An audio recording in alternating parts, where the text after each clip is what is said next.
who is widely regarded as a hero, but was actually a terrible person. The man with the yellow hat is an incredibly irresponsible pet owner. In the very first Curious George book, he straight up kidnaps George from a jungle, lets him smoke a pipe, and donates him to a zoo. I had a first date with a nice lady that went a lot like this. How's the zoo? Yo. It's not his fault his pet was curious. When you have a curious monkey, you should provide more oversight. Allowing them to fly away on balloons and kites is not okay. He was so negligent that monkey started huffing ether. Fucking ether. Devil ether. It makes you behave like the village drunkard in some early Irish novel. Total loss of all basic motor skills. Blurred vision. No balance, numb tongue. The mind recoils in horror. Unable to communicate with the spinal column. Which is interesting because you can actually watch yourself behaving in this terrible way, but you can't control it. His pet was a chimp taken directly from the wild that he left completely unsupervised regardless of what sort of shit he got into or how many times. Boo that man. Motherfucker owned a monkey star. An apartment overlooking Boston Common and a big-ass country house down the shore. He's implied to be a scientist or archaeologist maybe. Dude either has generational wealth or is doing some dirt somewhere to bankroll that GD primate.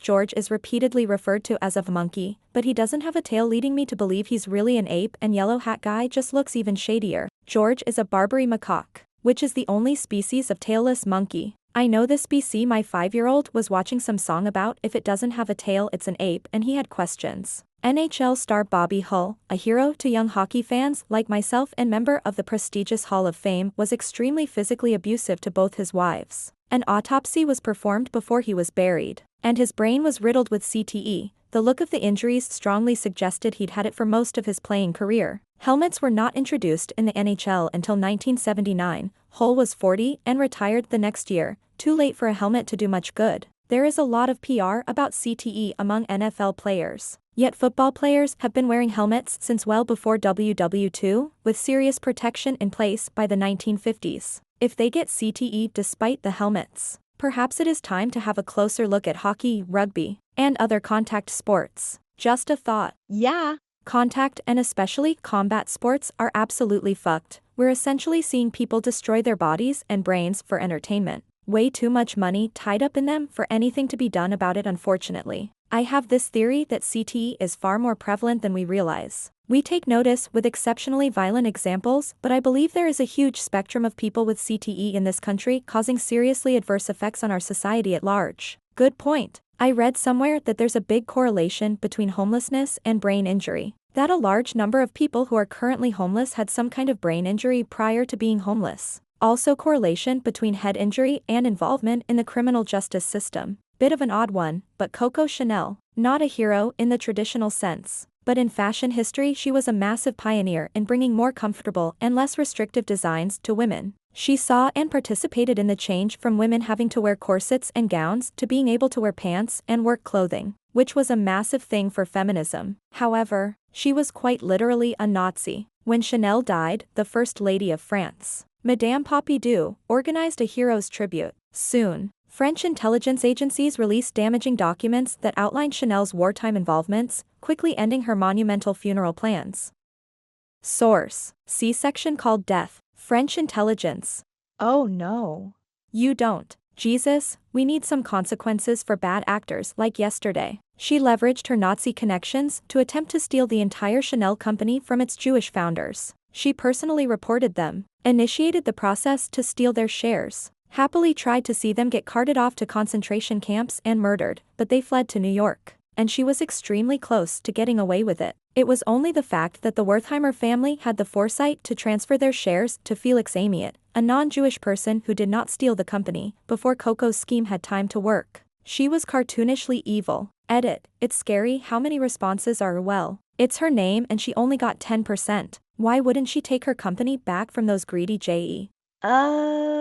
financiers? It was a completely standard deal. She put up 0% of the financing. $0. She'd hate me for using this word, but, bupkis. And she got 10% of the company. Look up VC and angel investor splits today for reference. They simply used her name. See, most Trump-branded buildings. She had nothing to do with running the business. She laid back and collected the money from the contract she sought out and then enthusiastically agreed to, until she sensed an opportunity to murder her partners and snatch their shares for herself. The Wertheimers not only fully funded the venture, they also leveraged their extensive shipping network and industrial contacts to get the brand up and running. If I recall, she avoided being charged as a collaborator to the Nazis due to her friendship with Churchill. Did she look like Cruella de Vil? Because that's what I'm picturing. No, don't tell me, Emma, just keep picturing it. Now I see DeVille in a Coco Chanel pink tweed dress suit. You've basically described Dolores Umbridge. According to Muggeridge, who was in Paris, she put up a sign that her perfume was free to GIs. This made her untouchable during the most dangerous period for collaborators. I write from memory. Smart as hell. You take a few months of catastrophic losses, but end up as one of the only businesses to make it through that period at all. I think Behind the Bastards did an episode on her. When he was alive, Jimmy Savile, he did a lot of fundraising for charity, especially for the most vulnerable members of society. But he was regarded as just a weird guy. When he died, the floodgates opened and we learned what a monster he truly was, and it demolished his legacy, thankfully.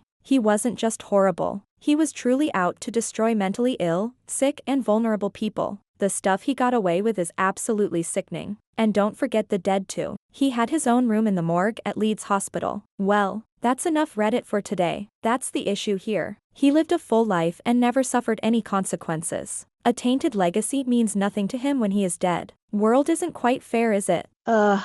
Didn't have to scroll far to find him. I remember watching Sky News during the fallout. I worked for Sky at the time. News was on all day, and some old guy from a hospital who had reported, and of course the report got silenced, about how Jimmy would be allowed to do his disgusting shite in the morgue, while whoever was on duty would just look the other way. But also the ward for people in various vegetative states. And also the ward for special needs kids. And other areas where people who couldn't consent, but also couldn't say anything about it were. God, he was gross. I live in Leeds and his behavior was pretty much an open secret in some circles. I was told about 5 years before he died that he was on West York's police watch list. I obviously told everyone I knew about it. No one at work believed me. Then it all came out and everyone wanted to know how I knew. Additionally, I know someone who purchased one of his tracksuits from his estate sale. It came with an authenticated Polaroid of him wearing it. He was sneaking up behind Tony Blair with an air horn. Madness. Have you seen the video of the kid in hospital that drew him as a monster and he just laughs at the kid? Dark stuff. It's kinda crazy as an American hearing about him and not knowing anything about him except he was a prolific pedophile who looked really weird. Like from my one friend who was British, he was apparently everywhere growing up.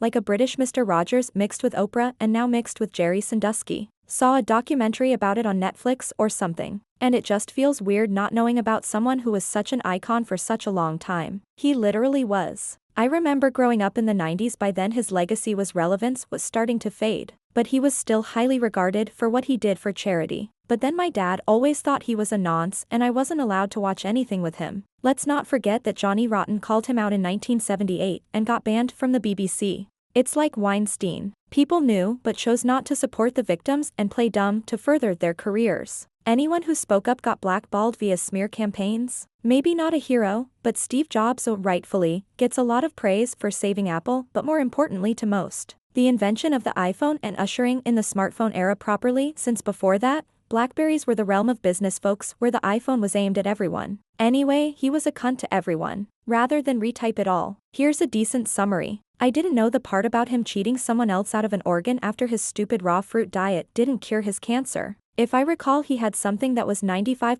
survivable with modern medicine, but decided to spend a year doing something stupid instead. I didn't know he skipped the line at the end, essentially killing someone else. He also always parked in the handicapped parking spot in front of the door at the old Apple HQ, and all the employees referred to that parking space as his. It's not necessarily the worst thing he did, but a good illustration of the type of person he was. He also bought a new car every 6 months so he could avoid ever paying registration. As a billionaire, Steve Jobs' asshole behavior actually eventually resulted in laws being changed. California doesn't allow that license plate loophole anymore, and there were changes to federal law surrounding state registration for organ transplants. I also don't understand why he would make his car more distinctive by it being the only one without a plate. Charles Lindbergh was a Nazi and openly supported Hitler. He and Henry Ford published info in support of Hitler. He also had 4 separate families, 3 of them in Germany. I've never heard that. Yep, he was married to Anne Murrow in America. They had 6 children, including Charles Jr.,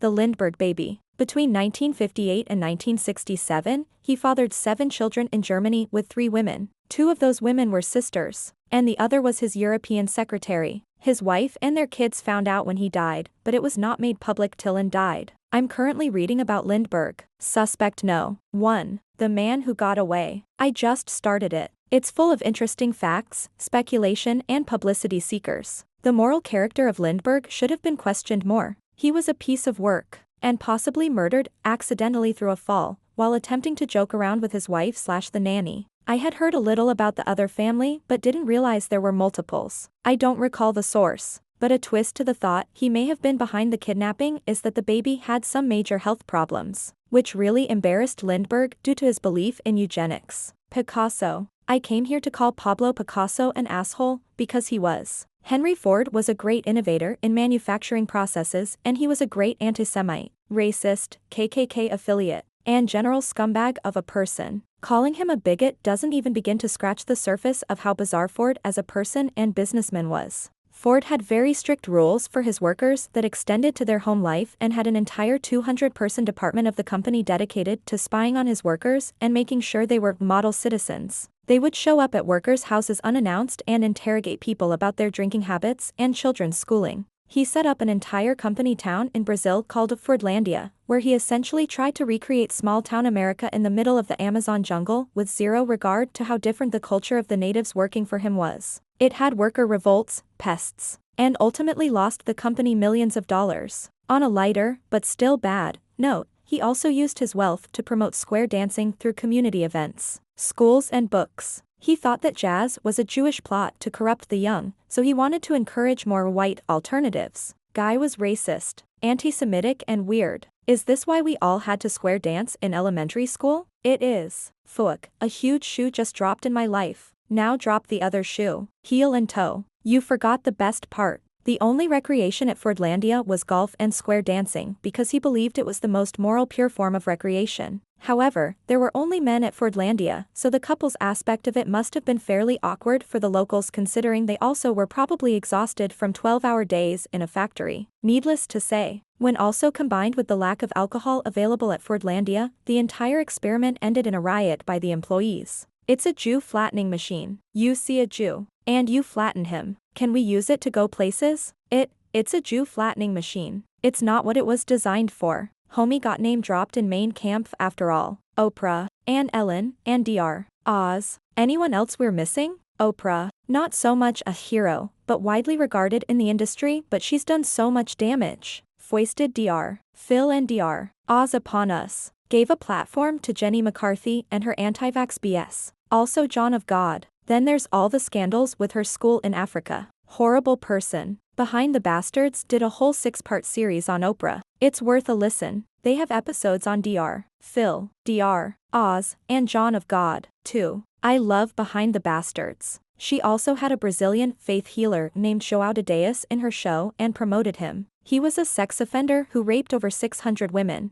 I think João de Deus is literally John of God in English. For a while they're Rudy Giuliani. Yeah. It's hard to explain how admired he was after September 11th to people who are under 30-ish. I think even now, a lot of people think, well, but he handled 9/11 well, when in fact he rushed the cleanup so that Wall Street would reopen and downplayed the health risks to the first responders. A real piece of shit. Fun fact, more than twice as many people have died of health issues contracted during the aftermath and cleanup of the September 11th attacks than were killed in the attacks themselves. Steven Tyler from Aerosmith is disgusting. Convinced parents of his underage girlfriend to give him custody so she could tour with him. Gave her drugs and alcohol. Pressured her into an abortion. Pedo and disgusting human. A lot of the OG rock stars were fucking children. So gross. Buford Pusser of A Walking Tall of Fame. But you know who doesn't murder their wife then shoot themselves in the cheek to try to cover it up? Our advertisers. Jebediah Springfield. You mean Hans Sprungfeld?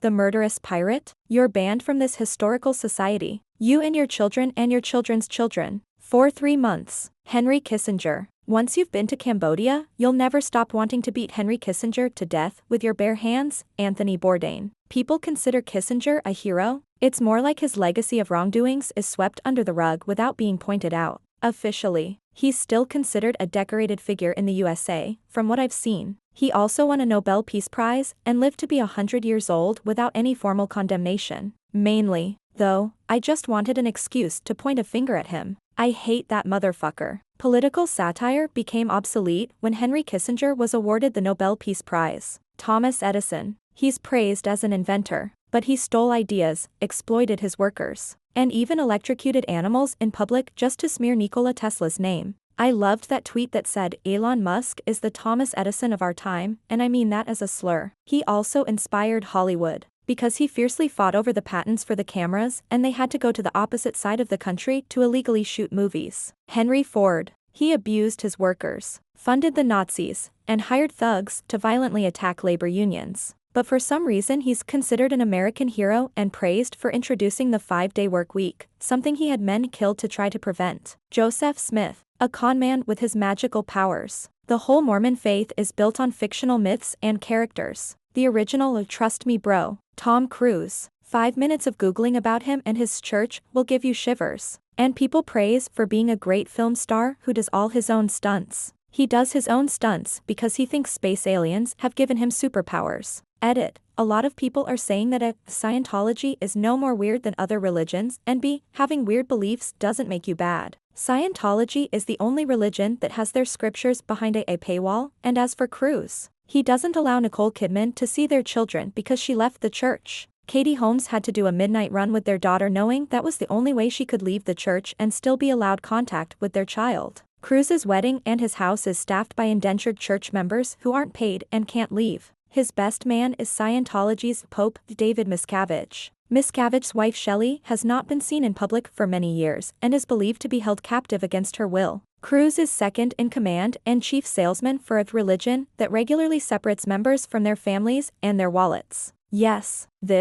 all of Scientology and that horrible cult. I can't even watch his movies. I can't stand his face. I can't stand his face. Nor can he, with all the work he's had done on his face. Andrew Carnegie was a brutal union buster. He loved using muscle against unions in his mills and then publicly tried to appeal to pro-unionists. All these Gilded Age industrialists who later tried to improve their reputation by being philanthropists. Carnegie, Vanderbilt, J.P. Morgan, Henry Ford, Pullman. They all made their fortunes by massively exploiting U.S. workers. Brigham Young. The guy was a creep but he also committed genocide against the Timpanogos. So there's that. Edit. Grew up in UT my whole life singing that stupid-ass state anthem with his name in it and nobody ever told us shit. I didn't find out until maybe 3 years ago. I would act surprised that y'all weren't aware, but to be fair the church does a pretty great job at covering it up. You know, much like their tax fraud-riddled history of blatant racism. Not a single person in my entire school ended up unsurprised when I showed them that video. He also defended slavery and called for killing interracial couples and their children. Martin Luther was a massive anti-Semite and sexist and abused his wife. Even in context of the 1500s he was considered anti-Semitic and a sexist, which is a testament to how big a piece of shit he was. OMG, I thought this was about Dr. Martin Luther King Jr. before I read 1500. Jerry the Mouse. Tom knew and he was trying to end it all. Tom was the hero. Steve Jobs. Guy was a genius but a horrible person. Asterisk marketing genius. Steve Wozniak did much of the initial inventing. JFK and RFK were warped by their father with regard to their treatment of women. Oh, and let's not forget Ted. People like the Kennedy family are good reminders of the dual sides of human nature. Did things that were undoubtedly good, but were very flawed human beings. MO. One of the worst is having their own daughter lobotomized and hidden away in some hospital. IRC their grandfather had ties to the mob and did a lot of shady shit. Apparently his whole goal in life was to build a dynasty and to get his descendants into the White House. That whole family was groomed from birth to be politicians. I think Behind the Bastards did an episode on him. Alexander Graham Bell was an absolute menace to the deaf community. In school we always just learned about him in passing because he made the telephone. But in my ASL class it turned out dude was atrocious. Edit. TLDR he believed in eugenics. Charles Lindbergh. The American hero, the grieving father. He was an anti-Semist. A big fan of eugenics and often went to Hitler's Germany. He got a medal from Göring himself in 1938. Because he had 7 illegitimate children there with 3 women. 2 of them were sisters, and the other was his secretary. Sorry, but John Lennon was a real POS. Wrote working class hero while owning an entire apartment to keep his furs at the perfect temperature. Decried being abandoned by his parents while turning around and doing the same to Julian. Claiming to be a house husband while Sean had a full-time nanny. Even Sean admitted he screamed into his ear so loudly while angry it broke his eardrum. Turned George against Paul. Had affairs on both wives. I could go on for hours. I love his music, though. Imagine no possessions. Asterisk arrives in a pink Rolls Royce. The thing of it is, I think Lennon's the last person who'd want anyone to regard him as a hero. Just a few months before he died, Lennon said, "All that, I used to be cruel to my woman.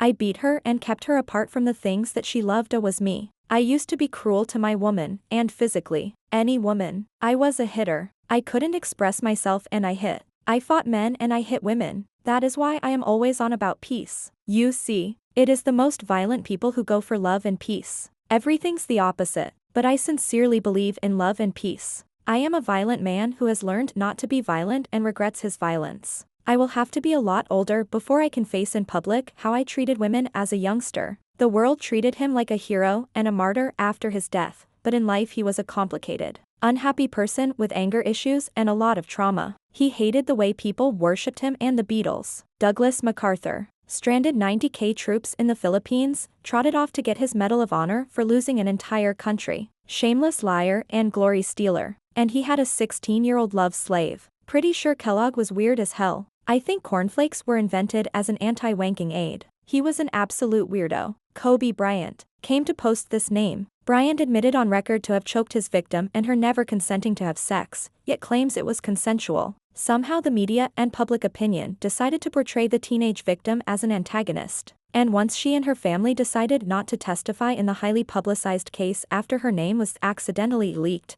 most of the world decided to turn a blind eye and keep him as some sort of hero. I admired him for his contributions to the sport, but still get flabbergasted every time I see someone praising him as a saint because he died. You see, as a survivor of sexual violence, it's stomach-churning to see so many predators like him getting lauded as these heroes while victims still get blamed, doubted, and put in the shadows. Thank you. Nobody I know knows about this. It drives me nuts. I'm glad I'm not alone. Apparently Dr. Seuss cheated on his wife so much it drove her to suicide. John Wayne. Fun fact. My mom was an Army nurse out at the White Sands base in New Mexico in the 70s, and JW came in for a physical. He slapped my mom's ass as she was finishing up taking his BP, and she smacked him so hard across the face that the impact was heard echoing down the hallway. She got in trouble for it, but she said it was totally worth it to watch him walk out with a red handprint across his ugly face. Racist as hell. Terrible person. Douglas MacArthur. Look what he did to his own troops/bonus protesters in DC. He also nearly caused World War III. Ditto with Patton. He slapped around a soldier who was in the hospital for battle fatigue, which is very closely related to PTSD. People had known about that for decades at that point.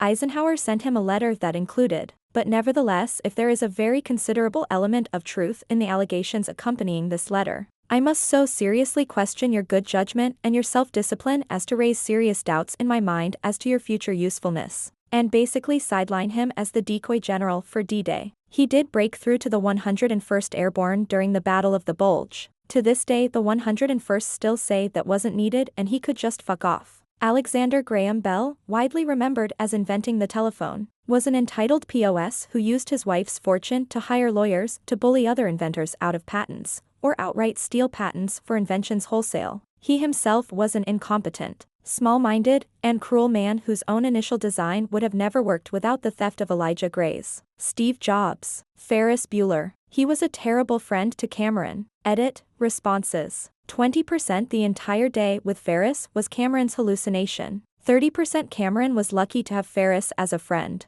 50% Ferris was a terrible friend. He's sick. My best friend's sister's boyfriend's brother's girlfriend heard from a guy who knows a kid who's going with the girl who saw him pass out at 31 Flavors last night. I think it's serious. Yeah. But at the end Cameron was better and Ferris was what he needed. He needed the crazy person to push him out of his depressive state and accept himself and be happy. One saw a post that said Cameron was hallucinating Ferris the whole movie. Cameron was suicidal. No one in his life noticed he was fading except Ferris Bueller. No one did anything to help except Ferris Bueller. Not only was he a good friend to Cameron, without Ferris, Cameron's father would have lost much more than just a car. Nah. I'll defend Ferris. He knew his friend was at the breaking point, needed a day off, and needed help fighting against his abusing dad. Was he also pretty self-serving in doing so? Sure, but Cameron quite literally calls Ferris his hero. Not to mention that Ferris is a good guy who is pretty universally liked by everyone at school because he treats them all nicely. As Grace puts it, oh, he's very popular Ed. The sportos, the motorheads, geeks, sluts, bloods, wastoids, dweebies, dickheads, they all adore him. They think he's a righteous dude. I believe Ferris was the kick in the butt that Cameron needed to start his life. Unlike the kick Cameron gave to the Ferrari bumper, which killed the car. I like the unused plot line that has Ferris doing all of this for Cameron because he was worried about him committing suicide. That would have gone a long way to making him less of a jackass. J. Edgar Hoover. He was supposed to be representing law and order. He was a career killer by falsely accusing people of crimes they did not commit. I'm sure he legally murdered innocent people too. He went out of his way to charge homosexuals with the crime of being homosexual all while being one himself. Terrible human being. I don't think anyone thinks of him as hero though. I don't think he's regarded as a hero at all. This is only the tip of the iceberg with Hoover. There's issues Americans are facing today that can be directly traced back to Hoover's actions. Hans Asperger. On behalf of autistics across the globe, fuck that MF. Context? I'm unfamiliar with this one. I just learned about this a few days ago. I had no idea where the name came from. If it's so serious, why don't they call it something else like meningitis? John Lennon preached about world peace and was a massive asshole in his personal life. Ringo Starr is still out there genuinely preaching peace and love. He's a G. Apparently Ringo beat his wife to an inch of her life. Paul's controversies mostly range from having ego and a string of affairs in the 60s, which when it comes down to it is fairly relatively squeaky clean. I read that Alfred Hitchcock was a massive bully. Can't research it now, but I seem to remember stories of him mercilessly and relentlessly tormenting those around him for fun. He was. What he did to Tippi Hedren was god-awful. I remember she went on to do a movie where people legitimately got mauled by lions and seemed to view that as less awful than working with Hitchcock. There's a Behind the Bastards EP about him, I believe. This late, and I can't believe Dr. Seuss didn't make the list. One wife, two wife, dead wife, new wife. General George S. Patton is often praised for his military success, but his record shows serious flaws that undermine his status as a hero. He was known for his arrogance, cruelty, and lack of respect for the soldiers under his command. Patton physically assaulted wounded soldiers suffering from shell shock, calling them cowards.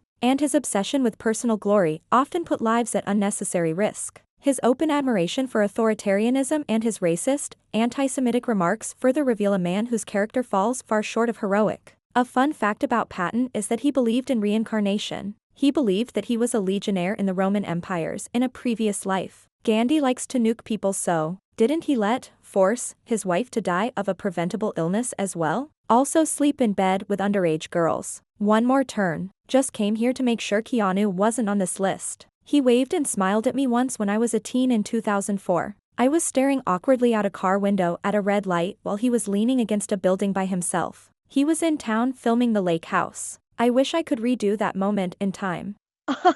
I heard he once stood in front of the subway doors when people were trying to get off. I heard he threw away a CVS receipt. And ever since then, I cannot watch anything he's in. Want to get really controversial? Churchill. Sure, he is a World War II hero in the West, but if you look at what he did in India, he was basically a villain. The Bengal famine of 1943 killed anywhere between 2 to 3 million people, and it wasn't a natural disaster. It should be called forced starvation. British policies under Churchill directly resulted in the deaths. Grain exports kept going out from India. Boats that could have moved food were seized under his denial policy. Requests for relief from India were ignored because ships were being used for Europe. He even blamed Indians breeding like rabbits for the famine, instead of changing his policies. Anyway, most heroes from the West during the colonial period don't hold up to scrutiny when you look at what they did in the colonies, and Churchill is up there in the list. Some people seem to idolize Ronald Reagan, the actor. Who'd have thought that TV personalities make terrible presidents? Not me. I remember that as governor of California, he wanted to let timber companies chop down all but a few redwoods, because if you've seen one redwood, you've seen them all. Mahatma Gandhi. This dude was a racist and pedo. He went to South Africa and stated Indians there shouldn't be treated the same way as black people during a time of apartheid,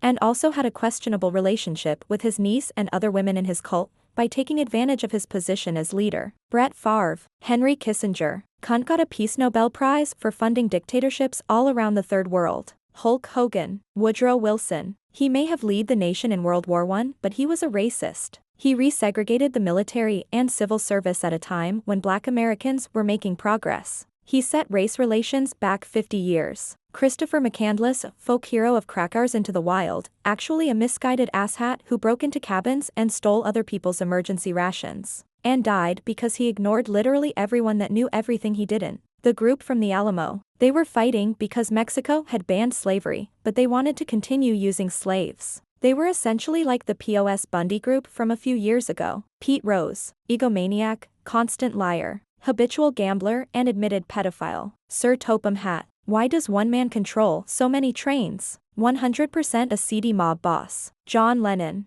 Horrible husband to Cynthia. And the way Julian was treated by him is unforgivable. I've heard the allegations that he was also physically abusive to women, but I don't know that for sure. Christopher Columbus, who dude, basically got a holiday for mass murder and slavery. Amerigo Vespucci deserves better. He did do those things. But he got a holiday because the US government wanted to reduce racism against Italians by making a holiday celebrating an Italian guy. The fact that even in his own day people thought he was doing too much. And before people go all, times were just different back then, everyone was like that. While there is a general kernel of truth to that sentiment, when it comes to Columbus specifically, his brutality got him in a lot of trouble throughout his life. Even his contemporaries in the 15th to 16th centuries looked at what he was doing and were like, dude, too far. Prophet Muhammad. He is considered as the most righteous man by 1/4th of the world and they are ready to even kill to avenge any insult on him. But he was a P3 rapist. Warmongerer, betrayer and Allah was basically his alter ego he created after studying other religions. He married and consummated 17-year-old Safia just HRS after killing every male member of her tribe including her father and husband. He married 6-year-old Aisha who he had consummated at 9. He asked his adopted son Zaid to divorce his wife Zainab so that he can marry her. He is basically a desert version of Joseph Smith and Chenghis Khan, but his followers would kill me if they meet me in real life. Edit, got this love message. The only thing you are right about is that I would kill you if I ever met you in person. Every single thing you said is false and you tried it to fit your narrative. Be glad you are on internet and not on street. You can't just talk shit and expect not to be held accountable.